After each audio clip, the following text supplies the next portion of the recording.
The objective was point-to-point high-altitude transport across an unforgiving geographical barrier. The physical reality is that aircraft do not simply cease to exist.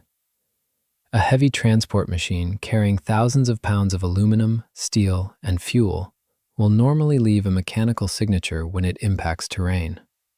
But snow, ice, water, sediment, fire, and inaccessible terrain can hide that signature from immediate detection. Yet on a scheduled route in 1947, an Avro Lancastrian registered as Star Dust completely evaporated from the map. The documented timeline provides exact transmission logs and flight manifests.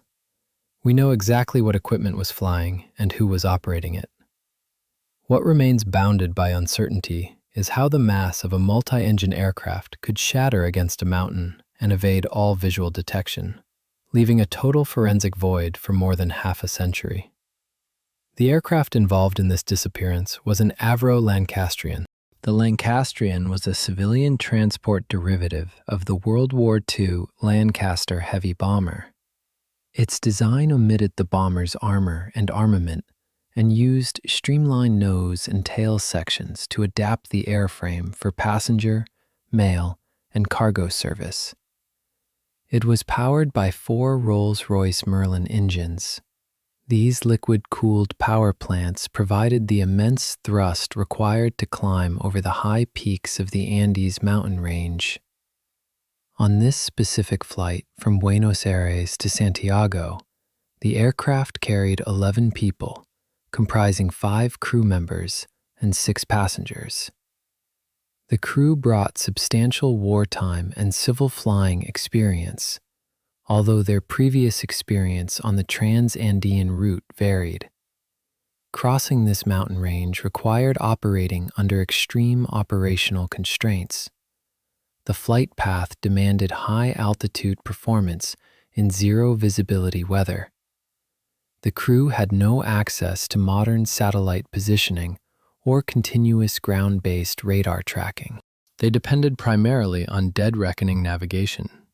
This method estimates geographic position from a previously confirmed point by applying heading, elapsed time, true airspeed, and the expected effect of the wind. The critical variable in this formula is the wind.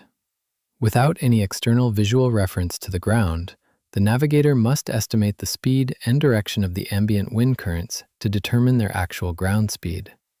If the estimated wind differs from the actual atmospheric conditions, the aircraft will cover less or more distance over the terrain than the instruments imply. This creates an invisible, compounding positional error.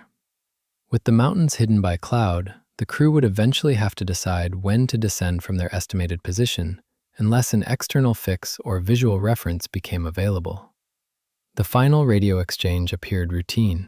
At 1741, 4 minutes before the crew's reported estimated arrival time, the radio operator transmitted an estimated time of arrival in Santiago of 1745. Immediately following the numerical data, the operator tapped out a specific Morse code sequence, spelling the word STENDEC.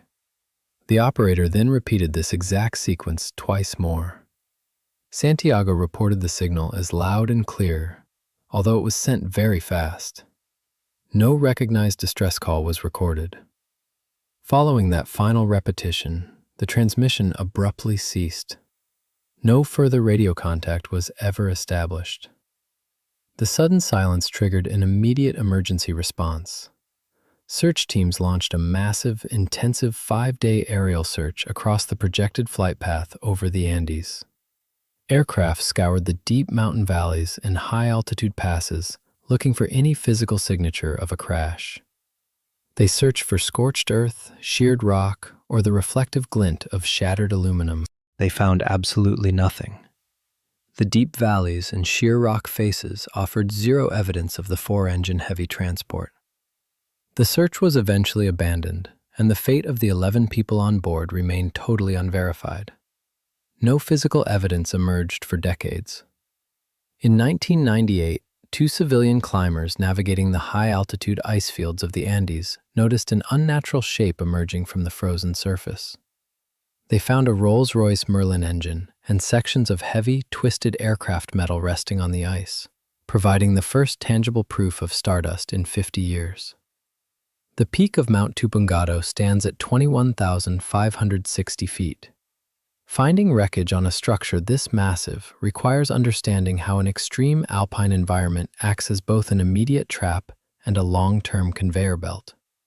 50 years of glacial movement fundamentally changed the physical location of the evidence, delaying any forensic recovery. The leading reconstruction begins with an invisible atmospheric constraint. Historical weather analysis later indicated that stardust may have encountered a powerful upper-level headwind associated with the jet stream, stronger than the crew had been led to expect. The crew could not directly see the aircraft's progress across the ground. Inside the cockpit, the airspeed indicators measured the air moving over the wings and could continue to display a normal cruising speed even while the headwind sharply reduced the aircraft's ground speed. This explanation fits the recovered location, but it remains a reconstruction rather than a measurement recorded aboard the aircraft. This aerodynamic discrepancy forced a fatal operational decision. The crew calculated their elapsed time and estimated wind data, concluding they had safely crossed the highest peaks of the Andes. Following standard instrument procedures for a zero-visibility approach, they initiated their descent into Santiago. In reality, the jet stream had held them back, and they were still east of the high mountain barrier. The aircraft then descended toward the upper Tupungato Glacier beneath the snow-covered eastern face of Mount Tupungato. The physical condition of the recovered hardware provided strong clues about the aircraft's state at impact. Investigators concluded that the main wheels had been retracted when the aircraft struck. That configuration argues against a planned wheels-down landing and is consistent with a sudden, high-energy collision. But it does not reveal the flap setting, the crew's final control inputs, or whether they saw the terrain during the last seconds. The available evidence is consistent with controlled flight into terrain, not a complete record of every action inside the cockpit. The massive transfer of kinetic energy into the steep, snow-covered slope may have triggered an immediate secondary consequence. Investigator Carlos Bauza proposed that the collision released an avalanche or collapse of unstable snow around the impact area. If that reconstruction is correct, the moving snow rapidly buried much of the shattered aircraft and erased its visible signature from the mountainside. The wreckage could then remain hidden beneath a deep white surface while search aircraft passed over the projected route. Once buried, the wreckage entered the slow physics of the alpine environment. A glacier is not a static block of ice, but a moving mass that deforms and flows downslope under gravity. Snow accumulated and compressed into ice around portions of the debris, while the glacier carried material away from the probable impact area over the following decades. Some components remained protected from surface weathering, while pressure, movement, and the original collision continued to separate and distort the wreckage. The recovered engines, wheels, and airframe fragments survived as displaced evidence, but their exact component-by-component paths through the glacier remain unknown. Only when debris reached the lower ablation zone, where seasonal melting exposed material at the surface, could climbers and investigators begin to find it. The exact emergence point of each trapped component remained impossible to predict. The recovered wreckage created an opportunity to test decades of speculation about sabotage and mid-air explosion. In the year 2000, a specialized joint operation combining the Argentine army and civilian personnel initiated a formal ground investigation. Their objective was to locate the primary debris field, establish mechanical proof of the impact state, and formally document the site. The team navigated the extreme alpine environment, climbing the Tupungato Glacier to a working altitude of 15,000 feet. Operating at this elevation imposed severe physiological and logistical constraints. The team had to haul heavy surveying equipment and survival gear into a frozen hazard zone, requiring disciplined movement across an unstable surface. They were working far outside the support envelope of standard recovery crews. The glacier at this altitude is a chaotic terrain of deep meltwater channels, sharp ice ridges, and hidden structural voids. Upon reaching the melt zone, the expedition began by searching systematically and recording the positions of significant finds with satellite navigation equipment. Location data were essential on a moving glacier, where newly exposed debris could shift, disappear beneath meltwater, or fall into crevasses. Investigators used the distribution and condition of the recovered pieces to reconstruct the impact, while recognizing that the exposed field represented only part of the aircraft. Heavy mechanical components, airframe fragments, cabin objects, and human remains were documented within the same broad recovery area. The team systematically analyzed the total footprint of the exposed wreckage. The spatial distribution directly answers the question of a mid-air breakup. If an aircraft suffers a catastrophic explosive breakup or sudden structural failure at high altitude, aerodynamic drag and ambient wind can separate heavy components from lighter sections of the airframe. The resulting debris field will distribute across a widespread geographic area, often spanning several miles along the flight path. The mapping of the Avro Lancastrian revealed a different physical pattern.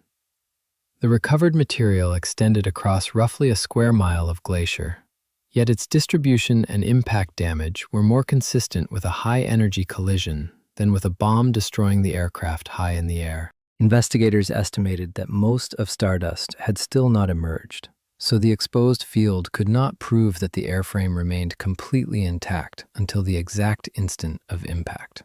It nevertheless provided strong evidence that the aircraft reached the mountain largely in one piece and broke apart against the terrain or within the glacier. Within the recovered field, one propeller assembly provided a crucial mechanical clue. Its blades were bent and scarred in a pattern investigators interpreted as rotation at impact. That evidence showed that at least one engine was turning when the aircraft struck. The other three propeller systems had not been recovered, so the finding could not prove that every engine was producing high forward thrust. Combined with the apparently retracted wheels, the evidence supported a powered, high-energy collision rather than a planned landing.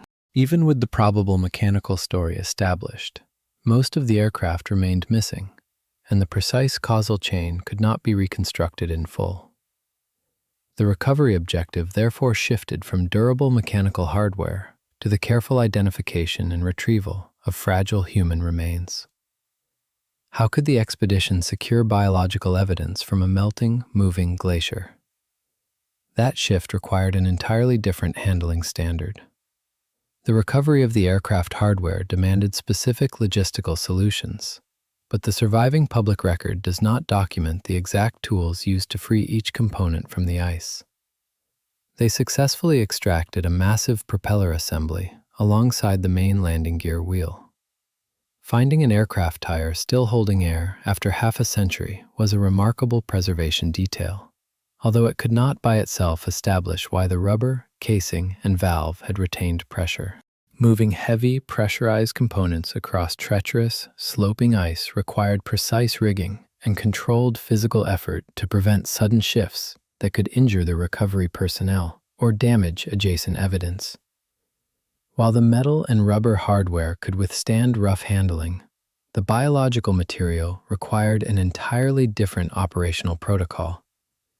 The extreme cold and dry high-altitude conditions had naturally preserved portions of the human remains in a freeze-dried state. Low temperatures slowed biological decay, while the arid environment allowed moisture to leave the exposed tissues over time. Once the remains emerged from the ice, warming, meltwater, and unprotected human contact could accelerate deterioration or introduce contamination. To secure the biological proof, the expedition implemented a strict forensic chain of custody directly on the glacier. This protocol is a rigid administrative and handling boundary designed to prevent contamination and guarantee the legal and scientific integrity of the evidence. When team members located exposed remains, they could not simply pull them from the ice. The physical extraction required meticulous precision. The surviving public record does not preserve a tool-by-tool account of how the remains were freed from the glacier, but the central contrast was clear. Methods suitable for heavy metal could damage brittle biological material. Recovery personnel therefore had to work slowly, protect the remains from contamination, and balance limited working conditions against the integrity of the evidence. Public accounts do not identify every barrier or container used during transport. Stable, controlled handling was necessary to limit warming, moisture exposure, and contamination during the descent. But the principal risk was repeated temperature fluctuation, not a single moment in which melting ice crystals would rupture the genetic material. Public accounts do not preserve every coordinate, seal, signature, or transfer record. What can be stated is that location records and controlled handling were necessary to preserve the origin and integrity of the samples. Moving the evidence out of the hazard zone required carrying it down the challenging terrain to a secure staging area without compromising those controlled conditions. With the mountain operation complete, positive identification now depended on laboratory extraction. Would the freeze-dried remains yield viable genetic material after 5 decades in the ice? The recovered remains were transferred to forensic specialists in Argentina. Relatives in Britain and elsewhere supplied reference samples for comparison. The remains themselves were not documented as having been shipped directly to British genetic laboratories. At the laboratory, each sample was checked against the recovery records before analysis. Controlled storage and documented handling preserved evidentiary integrity, but the available sources do not establish a single freezing line threshold or an emergency international deadline. By the year 2002, forensic genetics possessed the capability to extract identifying markers from highly degraded material. However, processing biological remains that had been locked in ice for over 50 years presented a severe technical boundary.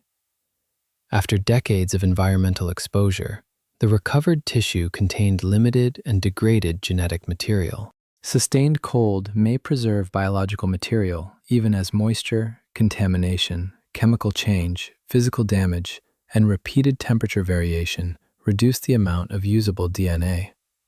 The surviving evidence does not permit investigators to assign the degradation to freezing alone. Faced with limited genetic material, the laboratory personnel had to select methods capable of amplifying short, surviving sequences. Public accounts describe DNA profiling and comparison with living relatives, but they do not identify mitochondrial DNA as the exclusive method used in the Stardust case. The essential constraint was that degraded remains could be identified only by comparing recovered genetic markers with reliable reference samples from documented family members. The passenger manifest from 1947 supplied the names, but more than half a century later, investigators still had to locate surviving relatives willing to provide comparison samples. The value of each sibling, child, cousin, or other relative depended on the genetic markers being tested and the exact family relationship. Inside the laboratory, the extraction process was governed by strict contamination controls. Analysts had to separate the historical remains from modern reference samples and prevent stray biological material from overwhelming the limited original DNA. Methods for degraded bone and tissue can involve cleaning, sampling, decalcification, and chemical extraction, but the public record does not identify the precise room pressure system, skeletal material, grinding process, or chemistry used in this case. Because the surviving sequences were so short, the laboratory utilized polymerase chain reaction techniques. This process synthetically copies the limited DNA strands, repeatedly duplicating the material until a readable sequence emerges. The laboratory compared the resulting DNA profiles with reference samples supplied by living relatives. In 2002, Argentine scientists reported close family DNA matches, identifying 5 of the 8 British victims, including flight attendant Iris Evans. The results did not create an individual chemical fingerprint for every person on the manifest, but they gave several families a scientifically supported identification after more than half a century. What did this hard-won forensic evidence mean for the decades of speculation? The material evidence sharply narrowed the case, while leaving one communication anomaly unresolved. That remaining anomaly was the crew's final transmission. Physical evidence could establish the state of the wreck, but not the operational intent inside the cockpit. The final radio sequence, therefore, remained a strict boundary of knowledge. After a routine position report and estimated time of arrival, the operator transmitted STENDEC 3 times. Clear reception established that the message reached Santiago, but not the operator's posture, physical condition, or cockpit stability. The absence of a recognized distress signal is consistent with a crew that had not recognized the terrain threat, or with an impact that left no time to transmit, but it cannot prove either explanation. Repeating the sequence 3 times suggests a deliberate attempt to ensure accurate copying, yet it corresponds to no known operational acronym, regional weather code, or standard aviation phrase documented in 1947. No recovered evidence could decode a human input made at the communication panel moments before impact. Because the aircraft was a converted military transport operating decades before flight data or cockpit voice recorders, no mechanical record exists to bridge that gap. Numerous attempts have been made to interpret the sequence. Hypotheses suggest it could have been an anagram for the word descent, an extreme typographical error induced by high-altitude hypoxia, or an obscure shorthand for a severe weather observation. Because the operator and the crew did not survive the impact to clarify their transmission, every proposed translation remains an unverified theory. Investigators cannot prove intent without documentation. The investigation ultimately reached the limit of the surviving evidence. It could establish a persuasive but incomplete account of the loss, yet no record survived of the crew's final reasoning, and no cited authority declared the case forensically closed. The remaining boundary was a single unresolved word transmitted into the dark.